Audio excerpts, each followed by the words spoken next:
Good afternoon, and welcome to the Middle East Forum's webinar series and podcast, Israel Insider with Ashley Perry. I'm Stacey Roman, and I will be moderating this discussion today. We are pleased to have Mr. Ashley Perry, advisor to the Middle East Forum's Israel office, join us here each Wednesday at 3 p.m. Eastern to update us on all the events going on in Israel. Mr. Perry will be giving us a briefing on current Israeli affairs for 15 minutes, then open it up for questions. Should you wish to ask a question, please use the Q&A box located at the bottom of your screen to type your question. If you would not wish to have your name mentioned while a question is being asked, please indicate you would like to remain anonymous. And now, with no further ado, I will turn the discussion over to Mr. Ashley Perry. Thank you very much, Stacey, and good evening from Israel. There's really only one place to start, sort of look back on the last week, and that's really the tragedy that happened Thursday night, Friday morning on the Mount Meron in the north of Israel for the traditional Leg BaOmer celebrations. Every year, 100 to 200,000 ascend to the mountain, to the grave of I think it was the first century rabbi, to celebrate, to start bonfires, and we saw what happened. It was a disaster. It was obviously, something which many people said was on, was on the cards for many, many years, because it's a site, it's a place which can only really take a few thousand, maximum a few tens of thousands. And they say it was a disaster waiting to happen. Obviously, it was an absolute disaster, tragedy for the families of the 45 people who passed away. Quite rightly, the government made Sunday a day of national mourning. And basically for days, even up until today, everyone's trying to get to the bottom of it. Most important question that people are now starting to ask, because obviously for the first few days, it was all about the victims, it was about the injured, etc., is really who's to blame for this. And unfortunately, like everything else, there's a large amount of politics involved. Exactly who was to blame. What we do know is that no one body, no one institution, no one person was in charge of the whole event, or has been in charge of the whole event. And there was resistance for many years for any one authority to be on the event. And quite clearly, it was a mess. No one really knows who is supposed to give the okay for it. It was put together in a way that there really was very little oversight. And the oversight there was ignored. There was an engineer who said that a particular walkway where 45 people lost their lives could only hold 3,000 people, and it should only hold 3,000 people. And as we know now, there were tens of thousands of people trying to get through that particular walkway, and it led to a tragedy. We do know that the ultra-Orthodox, sorry about that, the ultra-Orthodox parties, specifically Aryeh Deri, the interior minister and leader of Shas, was very proudly trying to avoid any restrictions. Obviously, before the tragedy, everyone was talking about whether the event should take place with restrictions due to the coronavirus. And Aryeh Deri and other ultra-Orthodox politicians, even up to the hours before the event, were very proud in claiming that they fought like lions to make sure that there were no restrictions. So definitely there's a lot of players that didn't come out very well and will not come out very well. The question is exactly how the investigation into it will take place, and that has obviously become politicized. The opposition to Netanyahu want a state commission, a full independent state commission with a retired judge, something like that, being in charge of it and having full control. Netanyahu wants something much smaller, much more controlled, maybe the state controller, who is very much a Netanyahu appointee, has already come forward and said that he will investigate. So that's something that certainly needs to be done, whatever level it may be. And unfortunately, like everything else, it's being mired in politics at the moment. So it's important to at least start this webinar talking about that, because it was an important event. It was the greatest, the largest civilian disaster in Israel's history, one more than the Carmel forest fire a number of years ago. Moving on to, if we can say it's something, lighter, Israeli politics. The last 24 hours have been fairly interesting, to put it mildly. We saw that Prime Minister Netanyahu was not able to form a government after 28 days, and rather than asking for an extension, he basically gave the mandate back to President Rivlin. President Rivlin certainly moved extremely fast. Already early this morning, he wrote to all of the leaders of the parties in the Knesset and said by 2 p.m., please let us know if you've changed your mind about who you're recommending to receive the mandate for to try and form a government. If not, I'll assume that your previous picks were still standing. And basically what we got, there was a big debate exactly what should happen with various players. As we've said before, it's something that both Lapid and Bennett wanted for different reasons. But in the end, the only votes that Bennett got was his own party. Lapid got, I believe, 52 recommendations. And in the end, Netanyahu's camp, in other words, Likud, the two Haredi parties, ultra-Orthodox parties, and the religious Zionist parties recommended not giving someone else a chance to form a government and giving it straight to the Knesset. We know that's usually the third step.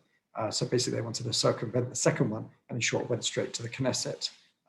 In the end, President Rivlin decided that he'd seen enough, because also the Arab parties didn't recommend Lapid, but they also were against handing back to the Knesset. They did it in a way where they recommended Lapid without recommending him.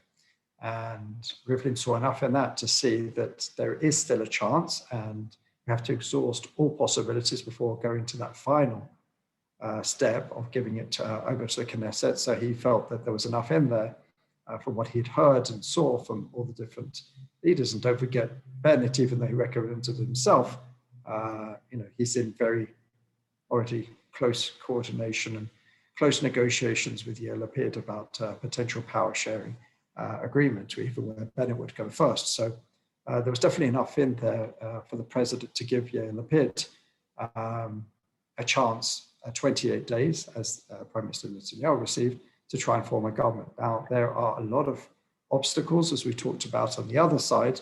The first obstacle came out almost straight away, where a member of Naftali Bennett's party said that he will oppose a government with Yair Lapid and some of the more left-wing members, and it's not sure exactly what that would mean. At first, there was talk that he would then resign his position from the Knesset, which would then bring the next person on the list in, meaning that it was pretty irrelevant.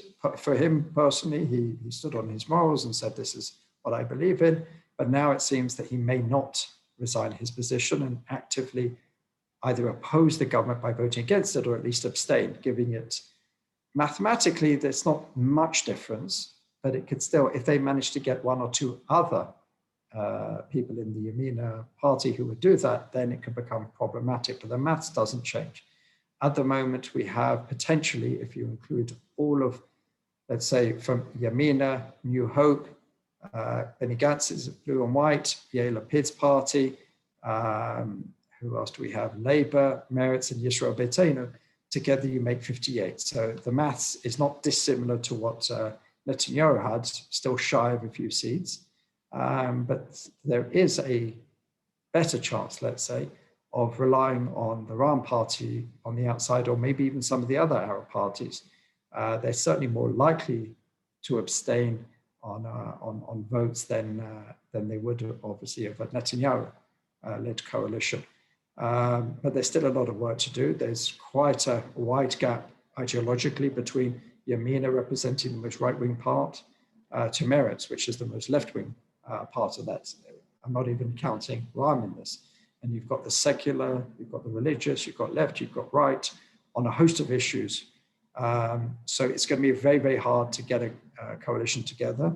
What they do want to do, and it's clear that Bennett and Lapid both have this interest, is trying to form a government as soon as possible, because they know that Netanyahu and his proxies will be working extremely hard to try and prevent a government from happening, because then maybe he stands a better chance when it goes to Knesset, or for him, the best situation is perhaps to go for new elections, so that he'll be working very, very hard to try and make sure more people in Yamina or other parties do not vote or defect or whatever it is, or trying to put a spanner in his works. And he already appeared just before the main news tonight, basically calling this a radical left-wing government, which, if you look at it, is a little bit of a hypocrisy, because not counting the right-wing parties, almost every single party in this coalition has sat in a Netanyahu-led coalition, whether it's Benny Gantz, Yair Lapid, obviously Avigdor Lieberman and Gideon Sa'ar.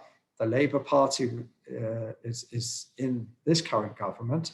And if we're talking about Meret's party, then you have a member of the Likud who ran last time with Meretz. So really, it's a bit of a hypocrisy to call this a radical left-wing government, but that is obviously part of Netanyahu's tactic to try and taint these efforts as radical left-wing, to try and taint Naftali Bennett as being in the arms of the left-wing. That may be working. What could be other factors? There was a poll, I think, taken yesterday, where only a quarter of Yamina's supporters support a government with Lapid.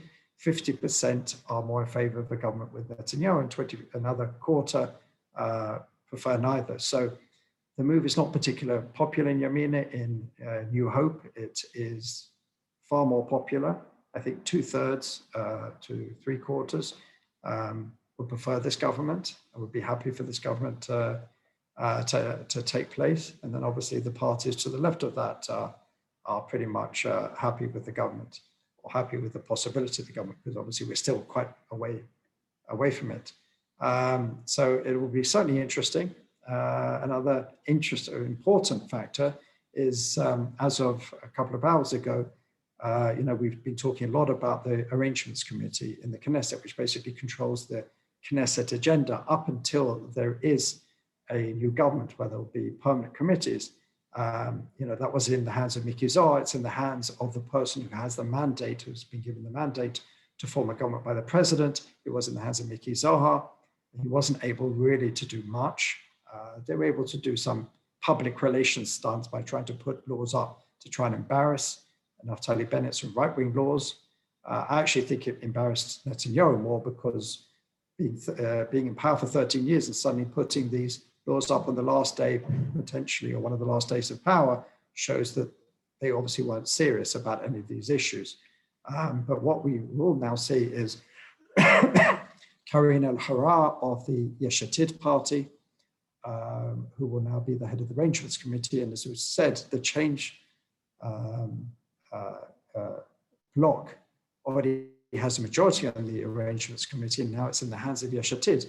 Netanyahu basically has his wings clipped. He will not be able to pass any laws, whether it's direct elections, or whether it's to disperse the Knesset before it has a chance.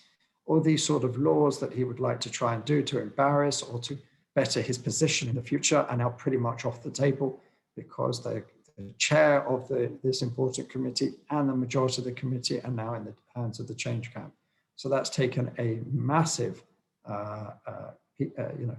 leverage away from Netanyahu.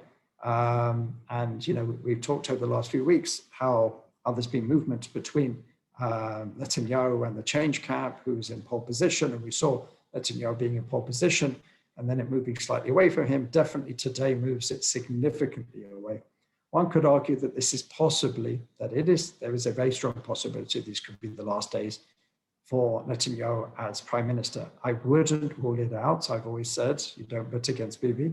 One thing I think is very important is, even if there is a new prime minister, I'm not so sure that Bibi will leave political life so soon. It's very hard to force him out from within the Likud. As I've said many times, he controls very important institutions within the Likud. And also he may look at this change government, and I think quite rightly see that it's not going to last very long. It will be very, very hard to keep this government intact, because there are so many issues in which they will disagree. So I think if this change government does form, I don't think it will last more than a year maximum. I think that's even an optimistic view. So it could be Netanyahu will say, maybe it's better, I'll go into opposition, I'll be the leader of the opposition. I will slam it at every opportunity. I'll attack it from the right, showing that the so-called right-wing members are not right-wing, and then hopefully even gain better election results next time and be able to form a government without any of these other calculations. So we'll have to wait and see. I'm sure there'll be other senior Likud members who will have something to say about that, whether they can put aside their egos, rally around a perspective alternative to Netanyahu and force it through, as I said, some of these committees which are controlled by Netanyahu. Remains to be seen. But again, the first thing we have to look at is what's going to happen in these negotiations. I've been speaking to Lapid's people, to Saar's people, to Bennett's people in the last few days, and many of them think that it won't be too difficult to form a government because everyone understands they have to make compromises, they have to keep their eye on the ball. They are united in the fact that they want to end this current government. They see it as illegitimate, they see it as problematic, they see it as not serving the interests of the people. So if they can put many of their issues which they disagree on aside and try and formulate some sort of united agenda, then it certainly has a chance, but it's a great challenge. But we'll certainly know more in the days ahead. And with that, I'm happy to answer any questions. All right, thank you so much. So the first question we have in from Carrie Hildebrand, what is your take on the recent attempts by Saudi Arabia to rapprochement with Iran and Turkey? How may they impact the progress of the Abraham Accords? I don't think that this is, too serious. There's too much bad blood between all of these countries, but certainly between Saudi Arabia and Iran. I think they're trying to lower tensions because tensions are very high at the moment. And, all three of these countries certainly have an interest in lower tensions in the region and, taking the focus off some of the other things that they would like to do. So I'm not sure there's going to be anything more than a lowering of tensions at this point. I don't see a great rapprochement. I don't see any great alliances coming out of this. So I don't think it will have any great effect on the Abraham Accords have already been signed in the countries that have. As I've said previously, I don't think Saudi Arabia is going to come on board yet. I think they'll continue the position, taking very, very small steps, being seen with Israelis, allowing Israeli aircraft over its airspace, et cetera, but I don't think it's quite ready to sign a full agreement with Israel because I just don't think there's that political will from the Americans, which was important before under the Trump administration. So I don't think it's a real threat to what's going on in the region as far as Israel is concerned. Yeah. All right, thank you. And from Julian Rappaport, why was a right-wing government not able to be formed with Bennett and Netanyahu with the alternating prime ministership? Quite simply because they didn't have the numbers. Even with Bennett, they only had 59. You need 61. And there was an option possibly of having Ram, the Islamist party, supporting on the outside. But if by doing so, then you would lose the religious Zionist party, Bezalel Smotrich, Itamar Ben-Gvir. So you couldn't have both. Netanyahu tried to close that gap, tried to bring other people from across the aisle, failed in both of those things. So basically, at the end of the day, he had to give up because he never got anything more.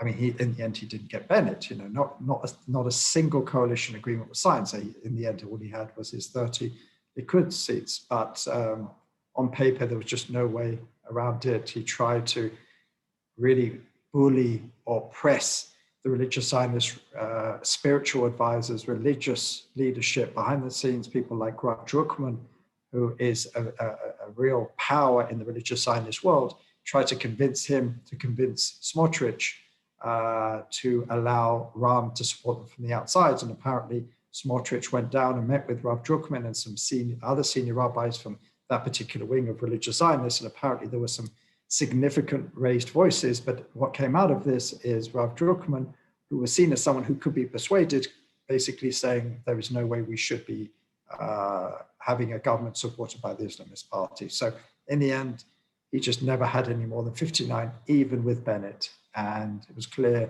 that he never really had Bennett. Thank you. And from Ken Moskowitz, who in Likud might be an alternate to Bibi? I know we've talked about this before, but have any rising stars come out of this? Not at the moment. I think everyone is just waiting to see what will happen because he's only vulnerable once a government is formed and a new prime minister comes in, and we see those really crazy images that people just wouldn't have expected over the last 13 years of perhaps the Netanyahu's packing up and leaving Balfour, the Balfour residence. That would be the moment perhaps where there would be some attempts. The major names are Nir Barkat, who according to every poll that I've seen is the most popular in the Likud, Yuli Edelstein, Yisrael Katz. I mean, now we're getting into lower, probably even single digits as far as favorability. There are other people who are relatively popular who are sitting on the outside, but not major players like Gilad Erdan, who is now the ambassador to the US and the UN. You have Danny Danon, who's tried to run in the past and is popular on the rank and file level. He's not even in the Knesset at the moment, but obviously he has aspirations to get back in, and he has always seen himself as a contender. But I think the main person at the moment, again, according to every poll, is Nir Barkat. But they would need to all rally around one figure. But a lot of these people all see themselves as a potential successor. And it would be very difficult for some of these other figures to say, okay, I've been waiting. Don't forget, Nir Barkat is a relative newcomer to the Likud. All these other names that I've mentioned, or at least most of them, have been in the Likud far, far longer than Nir Barkat. So it would be, they've always had aspirations of one day taking over the Likud. And here's Nir Barkat, and basically he hasn't sat in the Knesset for a year or whatever it is. So it would be hard, but I think if they're going to stand any chance, they have to all rally around one particularly popular leader. And I think, again, Nir Barkat would be that person. But Netanyahu, as I've said, he really does have control over the Likud. He still has tremendous backing. So I personally am not convinced that he will leave political life, even temporarily, if he does leave Balfour. I wouldn't be surprised if he goes into the opposition and just bides his time, because I think it's clear that this government won't last too long. Thank you. And with the changes in the arrangement committee, can Knesset now pass laws prohibiting a person under indictment from running or taking a prime minister position? I mean, yes, if they have the numbers, they'd have to pass it through the relevant committee, and then they'd have to pass it through the Knesset, and then maybe you'd have to do it retroactively, not necessarily to counter the current situation, maybe a future one. Again, in theory, they could. If they pass it through, there'd be a battle royale, as you can imagine. And then it would have to also pass through the legal advisor. It could be that they would look at that and say it's a law basically written for one person in mind. That has been a contention of the Likud, that you can't pass such laws, but then they're trying to pass their own laws with one person in mind. So there's a bit of hypocrisy in that, but that's politics. But certainly they would have the power, but you would really have, this would basically be a very strong statement by Bennett to say, that's it, I'm done with Netanyahu, if he would vote for such a thing, which would be hard at this point if he feels that there's any chance of Netanyahu coming back. But certainly the potential is there to pass these types of laws. Thank you. So the next question is, it seems that in Israel, a popular winner has to bring in kingmakers to get over the line and then massively reward these smaller parties over rewarding their own parties. Can you comment on this? Well, first of all, apart from Yesh Atid, they're all small parties. There isn't a single other party in double figures in the change government. So in theory, it's Yesh Atid, which is not a massive party in itself, it's 20 seats, but all the others are single-digit parties ranging from 5, I believe would be the smallest. I think Meretz is 5, to 9, I think is Benny Gantz. So these are all relatively small parties. So the fact is they would all come with demands. And don't forget, if Naftali Bennett with 6 seats becomes prime minister, then all the bigger seat parties would say, he's got the prime ministership. We deserve something pretty big. So it may be hard, but there's already significant discussions over who's going to get what. And Bennett will be very strong in saying, if I'm going to do something with this part of the political spectrum, I'm going to need it to at least look right wing. I'm going to need to get some of my issues through, or at least prevent some of the left wing's issues from coming in. It remains to be seen exactly how that will look, because, as I said, there's a very wide gap between what Yamina wants on, let's say, settlements or security issues or religion and state issues, and what Meretz, which is the other extreme in the change camp, would want on these issues. So I think it would be very, very hard for Naftali Bennett to get some of these issues, or the left side get some of their issues. It's going to be perhaps have to be a sort of vague coalition guidelines.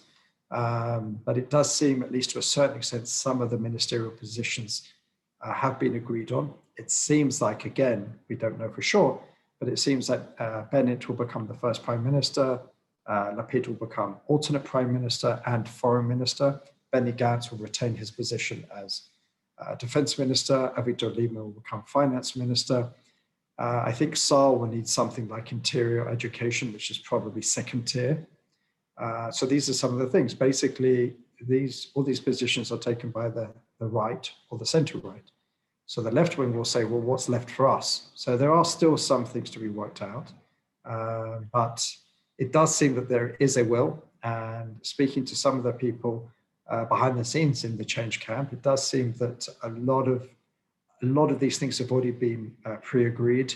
But now there's only one game in town. So now some of the other parties like Bennett have a little bit less leverage than he did when he could play both sides. So we'll see what happens in these coalition negotiations, but we do know that these negotiations are going to be sped up as much as possible. And we're already seeing Lapid meet with his coalition negotiating team tonight, and I'm sure even by tomorrow morning, there'll be intensive negotiations with some of the potential partners. Thank you. From Len Getz, if this left of center government is formed, what would their position be on Biden's push to renew the Iran deal? Well, I don't think this is a left of center government, because if you look at it, actually, there's more weight to the right wing. If you take Yamina, New Hope, and Avigdor Lieberman's Yisrael Beitenu, that's probably the largest group. Larger than the left-wing group. Probably the largest is the center, which is Benny Gantz and Yair Lapid. And the left wing is pretty small, with just basically Labour and Meretz. So I wouldn't say it's a left-wing government. It's what they call a unity government. It really is. You've got three parties on the right, two parties on the left, two parties in the center. So it's a real mishmash. It's a mix of ideologies, on various issues. But as far as it would relate to the Biden administration, again, that would be very difficult to have a position. But what has been the Likud's position against Biden, the so-called right-wing government, certainly hasn't been successful in the past with Obama. Obviously, a very friendly Trump administration. So I think there'll be a bit of a blank, a blank slate with the Biden administration. I think the Biden administration would certainly welcome working with different people, but it would be very hard. For example, the first decision that had to be made on a significant issue in the settlements, obviously a smaller decision here or there probably wouldn't make too much noise. But as soon as something significant comes up in the settlements, and Naftali Bennett would want one thing, and Meretz or Labour would want another thing, there could be an issue. And by the way, it could give the Biden administration an opportunity to try and create wedges within that. It depends what their wider interest is. I'm sure their wider interest is to keep Netanyahu out for the moment, not because necessarily ideological, but because they found him difficult to work with, and they just didn't believe him. He has a trust deficit with the Americans. So I think they would, as I said, they would probably welcome a new government. And don't forget, their main interlocutor on the foreign ministry level would be Lapid, who's relatively centrist. They launched their campaign in Ariel, which is a settlement, the largest settlement. So they're certainly not extreme left. They're certainly not just give the Palestinians everything. So it's going to be hard to see exactly how such a government would deal with such issues. But at the moment, it doesn't seem like the Biden administration's main focus is Israel or reestablishing, regardless of some comments, really putting their weight behind reestablishing peace talks. All right. Well, thank you so much. We've come to the close of our webinar and podcast. Ashley, thank you again for taking time to update us this week. For our viewers and listeners, please join us Friday at 1 p.m. Eastern for a webinar with David Schenker discussing how important is Jordan. Thank you all for joining us, and I hope you have a great day.